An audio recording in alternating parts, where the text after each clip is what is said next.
In 2021, I helped my coaching clients and the channels that my strategic channel management agency manages attract over 95 million views. I mean, for me, I'm even just shocked just saying that.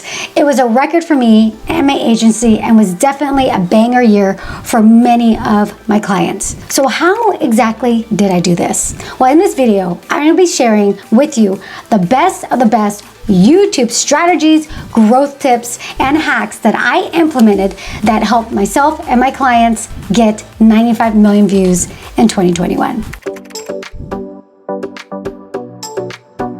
So number one is thumbnails and titles.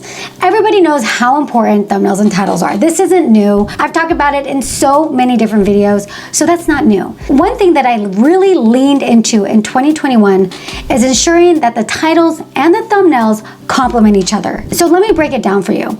Specifically, that the title is clearly stating what the video is about.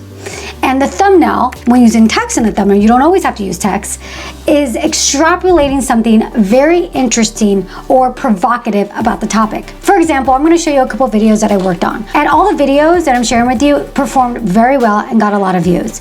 The first video here is from Aaron Busby. This is a video that we did in 2021 that did really well. The title is 10 out of style items you're holding on to but need to trash. And in the thumbnail text, it doesn't say, this is trash, or you're holding on to this. It's saying it's time. So it's time really brings in some emotion to the viewer.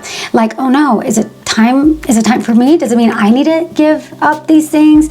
Okay, I really need to click on this to watch and figure out what it is that I need to trash, right? So we're bringing some emotion to it, something different than what's in the title, but is related.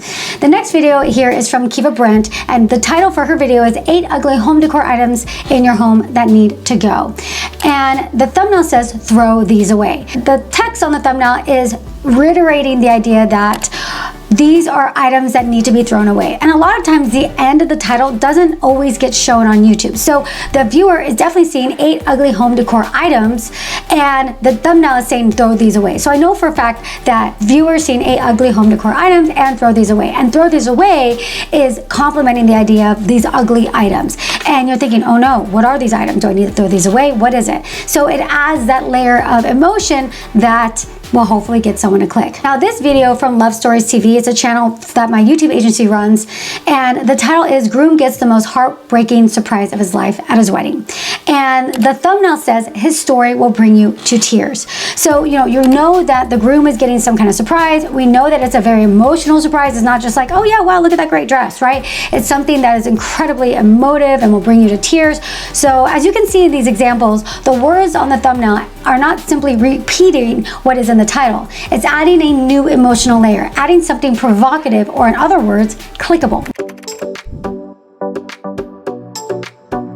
Now, the second thing that I did is, in addition to thumbnail and title being extremely important to getting clicks, I have found that the topic is just as important, if not more so. And as a side note, you can actually have a mediocre title and thumbnail if the topic is something that's really trending up to the moment or of interest to a lot of people. So a lot of people say like, well, God, their titles or their thumbnails kind of suck. They're not that great. Yeah, but the topics they're talking about are so relevant right now that people don't even care because they're just so interested in that topic. I don't necessarily recommend that. The best trifecta is a trending topic and a killer thumbnail and title. But it is important to be aware of the power of the topic, because if a video isn't performing well, sometimes no matter what you do with the topic or title, it still might not perform as well as another video that was just more relevant or of interest to your audience. Oh, and my name is Erika Vieira. If you're new here, welcome. I am a YouTube strategist, having helped hundreds of women behind the scenes to grow on YouTube. And if you want to learn a little bit more about my coaching, my YouTube programs, you can check out the links in the description below.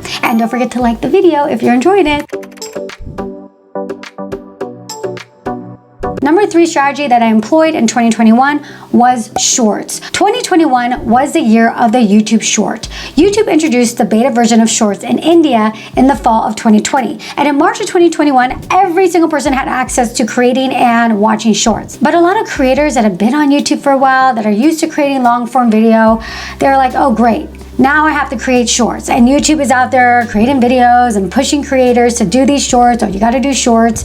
And they're just like, I don't know if I wanna do this. I have to add another something to my plate. It's an attitude that I completely understand and relate to. But you cannot deny that there are people, including some of the channels that I run, that have grown hundreds of thousands of subscribers through shorts. And that there are a lot of people out there who actually watch and enjoy shorts. I mean, you might be one of them. There's a reason TikTok is taking off. There's a reason why YouTube, seeing the success of TikTok, is implementing shorts, because short form content seems like it's here and it's here to stay on YouTube. Do you have to do shorts? No. You don't. I've worked with a lot of people that just don't have the interest in doing shorts, and they're still doing extremely well. A lot of creators, especially those that have established a strong audience, just don't see the point in creating shorts when the AdSense revenue doesn't compare to what they get from long form videos, which completely makes sense. If they're making a lot of money doing long form videos, then it makes sense. Being somebody that is growing a channel that has hundreds of thousands of subscribers and millions of views from shorts, I can tell you that the shorts fund in no way compares to AdSense. It's much less. I know YouTube is out there saying, oh, we've got the shorts fund. Yeah, no, it's pennies, and it's nothing compared to what you can get from AdSense for long form videos. That's just a little, FYI. But having said that, for creators just getting started who are looking for more exposure and growth, then shorts can be a great strategy. Or if you're somebody that feels like your growth has been stagnant, then try doing shorts, because there is a different algorithm with shorts, and it's definitely a great way to get exposed to a new audience. Strategy that I employed in 2021, number 4, are short intros. Keep the introductions to your videos short. The old school YouTube advice was to introduce yourself, have the call to action to subscribe, like, and comment. But let's be honest, people know the drill. They know how YouTube works. They don't need to be reminded of those things anymore. And it just wastes really valuable time at the beginning of the video that you could be providing value and giving the viewer what they want, actually what they clicked for. So jump right into the content. And this was something that I tested out quite a bit in 2021 and found that it made considerable difference in the success of a video. Also, YouTube in their analytics highlights how many people are still watching at the 30-second mark and ranks your videos based on this metrics. Why do you think YouTube is making this metric there for you to analyze and study? It's because it's important, because they want you to know what your retention is at 30 seconds at the beginning of your video. It's important to keep that retention in the first 30 seconds high. It sets the tone for the entire video and is how you hook people in. YouTube wants you to pay attention to that and continuously improving that metric. Stop making the intros to your videos long with unnecessary introductions and calls to action, and get right into the action. Number 5, while 2021 was the year of the short, it was also the year of the long video. Yes, I know. How can you have two of these things existing at once? But on YouTube, they do. And here's the thing about YouTube and YouTube success, and one thing I've learned after doing this for so long, after interviewing hundreds of people, after coaching hundreds of people, is that every single path to success on YouTube is different.